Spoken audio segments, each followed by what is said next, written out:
There is a fundamental flaw in the current way we build products.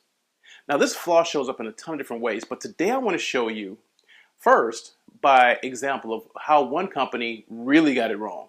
And then from there, I want to get into the mechanics of like what went wrong, and then also, and probably more importantly, how can we avoid it? Then I want to kind of wrap things up with talking about a company that really got it right. So let's start off with the company got it wrong. Unfortunately, in 1980s, the early 80s, Coke gets a new CEO. And as part of his new regime, when he comes in, he decides that they want to come up with a new formula for Coke. Coke was celebrating its 100-year anniversary, and the idea was we're going to shake things up. We're getting a lot of competition from some other beverages, and now Coke is going to change the way people are consuming Coke by coming up with a new formula. So in order to make sure they got it right, though, what they did was convene focus groups. So now a focus group, if you've never been a part of one, is where they'll bring 7 or 8 people into a room. There's a mirror there, so there are people sitting on the other side of the glass. So you have people looking through a glass, a one-way mirror, at another group of people. And so the person who's moderating this focus group is asking questions like, would you buy this particular Coke? They take a sip. Do you like this Coke? Would you buy this Coke? Would you drink this Coke would you drink this instead of current Coke? People are overwhelmingly, 90% of the people are saying, oh, we love it, it's great. Absolutely, I would drink this all the time. So the people at Coke believe they have a winner. It's awesome, we're gonna do it. So now they go out to the market, launch the product. It's a complete disaster. Some almost call it the greatest marketing disaster of any company, of any product in the history of products.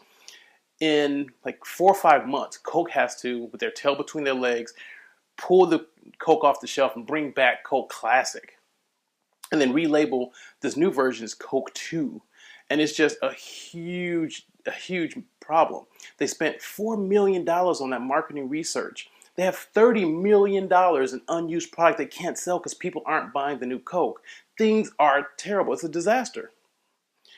How did it go so wrong? See, the problem there is in that focus group. Now, focus group in and of itself isn't the problem. The problem is a little narrower. The problem is the way they ask the question. And that's what I'm here to talk about. The problem with the way we develop products now is that currently focus groups and a lot of marketing asks the question, what would you do? Now, there are 2 problems with that. If you ask a person what they would do, you're asking them to lie to you because they don't have any context. Now, context is everything that's around you, what's going on, all the details, all that context. Like right now, I'm standing in a room, I'm giving a speech. That's my context. Without that context, you have no idea what the value of the moment is. So when you ask a person a question about what they would do, you're making them, in a vacuum, with no idea what else is going on, come up with an answer. So by default, you're asking them to lie to you. They can't give you a real answer because they have no context to answer it within. One of my favorite ways of exemplifying this is, do you like pizza or do you like steak? Now here in America, we eat a ton of pizza, we eat a ton of steak. So if you ask a person, they'll say, well, I like both. So in a vacuum, if I ask you, do you like pizza or do you like steak? You say you like both. But if I told you to say, well, tell me about the last time you had a really good steak. Oh, well, my wife and I were celebrating our anniversary. It was a wonderful day. We got a really great steak. It was kind of expensive. We think we spent like $100. Wow, that's awesome. Let me take you back to that moment. The waiter comes over and instead of giving you that steak, they give you a slice of pizza. You still like pizza as much? Well, in that moment, no. In that context, pizza doesn't fit. Pizza is not what you were expecting in that moment, and it doesn't do the job well. Does this mean you don't like pizza? No. It just means that for that particular moment, in that context, pizza is not a good fit. The second problem with asking particular questions of a new group about a new product is when you don't have that context, you don't understand the trade-offs. So if we ask you, like, well, do you like this flavor? Well, sure, I love the flavor. And I say, well, what would make this flavor better? Oh, well, you know what? I wish it was sweeter. I wish it was healthier. I wish it was lower calories. All these things, when you're asked in the moment of, in that vacuum again, just would you, could you, in a future tense, you have no idea of what trade-offs to make. At that point, you want everything. I want everything to be faster, better, stronger. But the problem is, if you look into when they last did something, they couldn't have gotten everything. See, people don't buy products for everything that product can do. We buy products for the one or two things we think it can do for us that'll solve our context at that moment. So those are the two problems with asking questions in that future tense.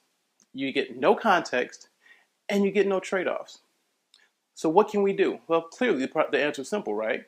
We need a different line of questioning.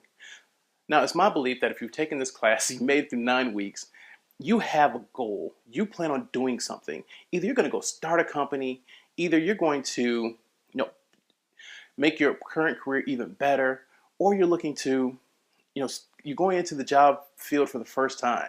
All very exciting aspects. But at some point in time, your company or even you directly is going to have to decide for the next version of my product, for the next version of my service, what do the people really want? And what I need you to do is in that moment to serve yourself the best, don't ask them what they will do. Ask them instead what they did do. Ask them about the last time they found themselves in that situation. How did they figure it out?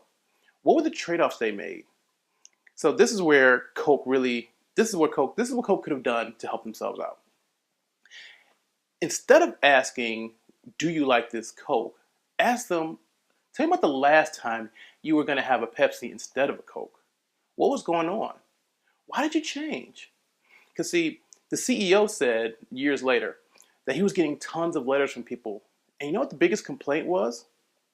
People were saying, when you changed the formula, you took my childhood from me. The last time I used to have Cokes with my father when we were out fishing, and you've taken that from me. You've destroyed my memories. Now, when you understand that that was the real complaint of what people were really doing with Coke, you start to understand that Coke was never about the taste. Coke was about moments in time. And by changing the taste, you've actually disconnected them from their moments of time. And now you've created a product that they can't use. So let's talk about a company that really got it right. Apple, and Steve Jobs in particular, were coming out with the new iPod. They knew that this was the first time anything like this ever existed. It was going to be thousands and thousands of songs right in your pocket. It was going to be amazing. But they couldn't figure out what color they should come out with. So again, they go back to the focus group model. They get a ton of people in the room, and they ask them, well, what color would you like? They say yellow. Because they're all thinking, in the forward tense, like, well, what color would you buy? Well, I would buy yellow because, yellow would look good in sporting because I would use this when I'm at the gym. And I used to have a yellow Walkman, which is one of those tape cassettes. And it was really cool then, and you should go with yellow. They say, great. Thank you so much for participating. And as a thank you, when you leave, what we want to do, in the back of the room, you'll find that we have, you can be one of the first people to get an iPod. We have colors back there. You can choose which color you like. The person gets back to the end of the room, and they see there's 3 color choices. There's yellow, there's blue, and there's white. Every person chose white. Even though moments before they all said, I will buy yellow. When it came down for them to make the decision themselves, they chose white. And when asked afterwards, it was because when they really thought about the context when they would use it, they said, okay, well, the last time I actually sat down and listened to music, I wasn't at a gym. I was kind of at home. I was at a coffee shop and I was kind of plugged into my computer. And I didn't want to I already had my professional clothing on. I wanted to have a certain look. Yellow wouldn't fit that look. But do you see the disconnect there? If you ask them in the future what they would do, you're forcing them to lie to you. So this is what you need to do. The next time, the first time, anytime, you need to understand what a consumer wants. Don't force them to lie to you. Let them share their past stories, and that way you'll see much more success.